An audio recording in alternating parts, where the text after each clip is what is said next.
What's going on, everybody? Welcome to another brand new installment of Renegades Reviews, exclusively here as always on the Casa D18 Studios channel. I, of course, am your host, the Renegade JJ Williams.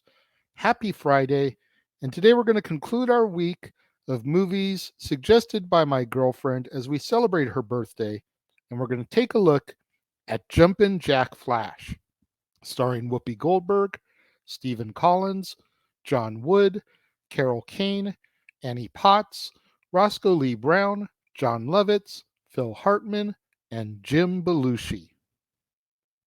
What's going on, everybody? Thank you for joining me here once again for another brand new installment of Renegades Reviews. Gave you the spiel on Wednesday. Had some life stuff come up over the last couple weeks, so I wasn't able to bring you the shows like I wanted to. Trying to get caught up here.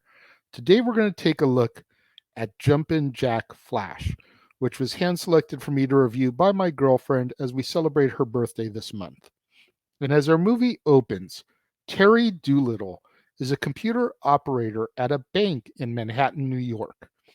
And although she is a good employee and well-liked by her coworkers, she is often chastised by her no-nonsense, imperious boss, James Page, who has very little patience for Terry's unorthodox work ethic. One evening, as the rest of the shift are saying goodbye to their friend Jackie, who is about to go off on maternity leave, Terry receives a message that says knock, knock on her computer screen, and she is contacted by a man calling himself Jumpin Jack Flash, who claims to be a British intelligence agent in Eastern Europe who is being pursued by the KGB.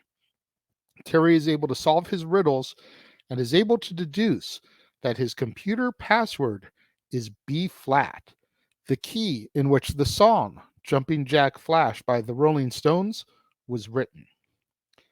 Jack sends her to the British consulate in order to deliver a coded message to its Department C. Terry delivers the message to a man named Jeremy Talbot, who seems puzzled by her message and claims that there is no Department C. The next night, Terry tells Jack about her encounter with Talbot, and he is understandably concerned about the outcome. He asks her to go to his New York apartment in order to retrieve a frying pan that contains a list of his CIA contacts who will supply him with an exit strategy. Meanwhile, Marty Phillips joins the staff at the bank as Jackie's temporary replacement. A computer technician comes in order to repair Terry's terminal, but when Terry begins to question his identity, he vanishes. After arriving at Jack's apartment and retrieving the frying pan, she notices that someone has entered the apartment and taken her picture, which is now pinned to the back of the front door. Shaken, she runs back outside to her taxi, only to find that the technician from earlier is the taxi driver. She knocks him out with the frying pan and flees the scene. And Terry is unable to reach the first of 4 contacts on the frying pan, Peter Kane. But she does reach Mark Van Meter, who meets her by the East River. He is stunned to learn about what has happened to Jack and that Terry is a civilian. As they continue to talk, Van Meter notices someone coming up behind them, and he quietly and quickly pushes Terry into the river just before he is shot dead. Terry attends Van Meter's funeral, where she meets Jack's second contact, Archer Lincoln, as well as Liz Carlson, the wife of the third contact, Harry Carlson. Lincoln dismisses Terry, but Liz informs her that Harry is with Jack. After talking to Terry that evening, Jack deduces that Harry is dead and then asks Terry to break into the consulate's computer. Terry gets the idea to use the Queen's anniversary ball that is being held there as a cover, and she goes there disguised as a singer. After conning her way in, she runs into Liz, who runs interference for her when Talbot intercepts her, and she manages to reach the computer room and secure a contact for Jack. But the next night, while Terry is sending it, Talbot deactivates the computer link before Jack can retrieve his contact's name. Terry then goes to Liz's home to talk to her, only to find out that she and all of her children are gone, and the house is empty and deserted. She hurries out but is cornered by a strange man and taken to a nearby limousine where Archer Lincoln is waiting for her. Once inside the car, Lincoln confirms that Harry Carlson is in fact dead and tells Terry that Liz and her kids have been moved from their homes and given new identities for their own safety. He then warns her to break off her contact with Jack in order to save her own life. The following morning, Terry decides to try and contact Lady Sarah Billings, who is an old flame of Jack's, and obtain a contact for Jack from her. While calling around for information from a nearby phone booth, Terry is abducted and literally dragged through the streets of Manhattan by a tow truck while she is still inside the phone booth. She manages to escape only to be confronted by the technician and injected with truth serum. He manages to get a partial confession from her, but she traps him by pinning his arm inside of his car window and sending it into traffic. In a haze, she locates Sarah at Elizabeth Arden and makes a plea for her to help her. Sarah tells Terry that she would rather let Jack get killed than risk losing face, causing a disgusted Terry to berate her and then leave. Sarah visits Terry at her home, having had a change of heart, and gives her a contact retrieved from her husband, the Consul General. After transmitting the exit plan to Jack, Terry is captured by the KGB and learns that Talbot is a mole who deceptively provided the contact for Jack as a trap.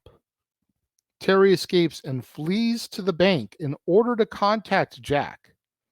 Talbot and his KGB henchmen are already there, though, posing as British bankers. Talbot orders her to tell Jack that nothing is wrong, but she tricks Talbot into sitting in an unstable chair and then fights him to reach her computer. Although one of Talbot's henchmen opens fire on the office, sending Terry's co-workers running for cover, Terry continues to type a warning to Jack. When Carl, Talbot's other henchman, moves in to kill her, he is suddenly shot by Marty. Terry bites Talbot's groin in order to free herself and then sends the warning to Jack. Marty reveals that he is Peter Kane, the last CIA agent on the frying pan, and then sends Jack a safe exit strategy. Terry waits at the restaurant where she and Jack were supposed to meet, but she is despondent when Peter arrives at closing time in order to say that Jack was called away. The next morning, Terry's co-workers are excited that Mr. Page is being promoted and Terry will be taking over his position. Terry is still depressed, though, but receives a message on her computer terminal from Jack. Terry begins to berate him, but when she slams her glasses down on the counter, Jack advises her against it, causing Terry to realize that Jack can see her. She turns and sees Jack for the first time. He embraces her and then asks her to dinner. Her co-workers, including Mr. Page, greet Jack warmly. The team applauds the new couple as they leave, and our movie comes to its close. I wasn't really sure what to think when I was getting into this one. Never been a huge fan of Whoopi Goldberg. I'd seen her in Ghost with Patrick Swayze and Demi Moore. Obviously, I knew of her as one of the hyenas from The Lion King. I know she's on The View and does other stuff, but on a whole, I've never really seen a whole lot of her movies. I've never seen the Sister Act films. As hugely popular as those were in the early to mid 90s, never seen either one. They're on my list down the road for when I do movies with one sequel again. Got to do them at some point, but I've never seen them. So I didn't really know what to think about this film. All I really knew was the movie poster I'd always seen when I would go to Blockbuster Video or Hollywood Video, her jumping in the air and Jumpin' Jack Flash. I knew Jumpin' Jack Flash was a Rolling Stones song. Did this have something to do with the song? Well, kind of indirectly it did, because that's Jack's code name, and the password for his terminal to be able to communicate with him was the key in which the song was written. But other than that, it really holds like no meaning to the storyline. But I'm sitting here and I'm watching the spy story and I'm like, dude, this is some James Bond type of shit. This is some Austin Powers type of shit. Like, I'm getting sucked into the spy tale. And there even comes a part where Jack almost cuts everything off with Terry because Terry is short for Teresa and she's a female. And Jack just can't bring himself to continue having a woman put her life in danger for this stuff. And you watch that in retrospect in 2022 and you're like, man, that's some pig-headed stuff right there. But in the mid 80s, it was different. As much as we hate to admit it, some of that sexism still existed in the 80s. You could consider it sexism, you can consider it him trying to be a gentleman, but it existed. Nowadays, if a movie tried to get made with that type of plot device, people would be all over it. Definitely a sign of the times. But I thoroughly enjoyed getting sucked into this tale. And then you see all of the people that would become huge in the late 80s and the early 90s. You had Jim Belushi, you had Jon Lovitz, you had Phil Hartman, all in the movie. Not in huge roles, but decent. Jim Belushi was the technician. Phil Hartman and Jon Lovitz played co-workers of Terry's. So they had a few different scenes, some good lines. But I mean, for not really being a huge Whoopi fan going in, and for not really knowing what I was getting into, I walked away from this movie like, wow, this was better than I think I had anticipated it for. And it's with that in mind that I'm going to give Jumpin' Jack Flash, much like I did Hudson Hawk, I'm going to give it 3.5 stars out of 5. Because again, I want to see it again down the road in its entirety. Maybe not right away, maybe in a year, 6 months from now. Watch it again, and if I enjoy it as much as I did this time, then I definitely will probably come back in the comment box here and be like, yeah, this is a 4-star movie. This is really good. But I'm going to start it at 3.5 out of 5 for now, and we'll see where we go from there. But what do you guys think of Jumpin' Jack Flash? Let me know. If you're watching the premiere, leave your thoughts and comments over here. If you're watching on demand, leave your thoughts and comments down here. And let's have that conversation, that discussion, that debate, that interaction that I'm always asking you guys for in the comments below. And make sure you guys tune in tomorrow for our first double feature day, right here on the Casa D18 Studios channel, for more brand new installments of Renegades reviews. And it's new release Saturday, so we got a double feature of new releases here on the channel. First up, it's going to be Wham!, the documentary Netflix original, the story of George Michael and Andrew Ridgeley. And then following that will be another Netflix original film. We'll be taking a look at Heart of Stone, starring Gal Gadot and Jamie Dornan.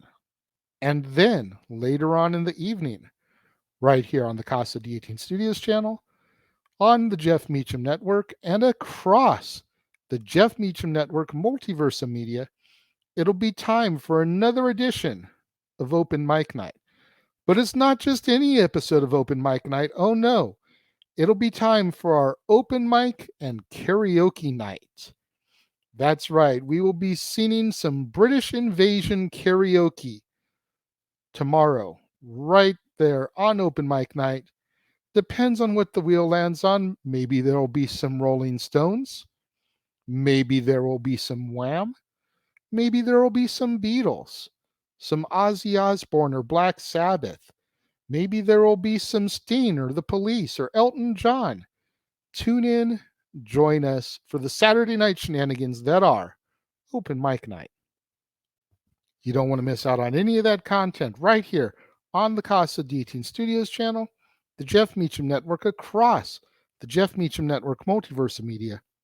New release Saturday, double feature, Wham and Heart of Stone, Open Mic Night, karaoke night, and so much more coming next week as we continue to try to get caught up for the absences that we had earlier this month. Again, you don't want to miss any of it, so make sure you smash that like button, make sure you subscribe, make sure that notification bell is turned on so you don't miss out anytime a video drops right here on the Casa D18 Studios channel or anytime we go live, as is the case with Statboy Sports Bar, Open Mic Night, pay-per-view PLE watch-along coverage, etc. Share these videos with your family, friends, loved ones, coworkers, movie fanatics, cinephiles in your life, fans of Whoopi Goldberg, fans of spy films, fans of Jon Lovitz, fans of Jim Belushi, fans of Phil Hartman, anybody you can think of that would enjoy this content in this video. Share it with them, as it's the only way we're going to keep my visibility up in YouTube's algorithms now that we are in fact a monetized channel right here on the platform. Thank you once again to everybody out there who joined me and tuned in today. It means so much more to me than you guys will ever know. I will see you guys next time.